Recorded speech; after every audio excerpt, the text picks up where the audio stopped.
বাগেরহাটের মোল্লাহাটে মালবাহী ট্রলি ও যাত্রীবাহী ভ্যানের মুখোমুখি সংঘর্ষে ভ্যানযাত্রী এক নারী ও ভ্যান চালক নিহত হয়েছে।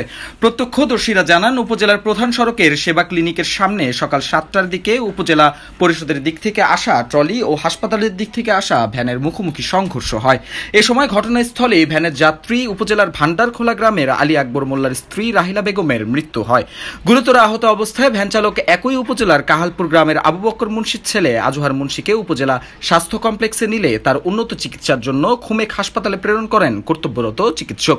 পরে খুমেক হাসপাতালে চিকিৎসাধীন অবস্থায় সকাল 10:30টার দিকে ভ্যান চালক আজহারের মৃত্যু হয় বলে জানান মোল্লাহাট থানা ভারপ্রাপ্ত কর্মকর্তা এস.এম. আশরাফুল আলম।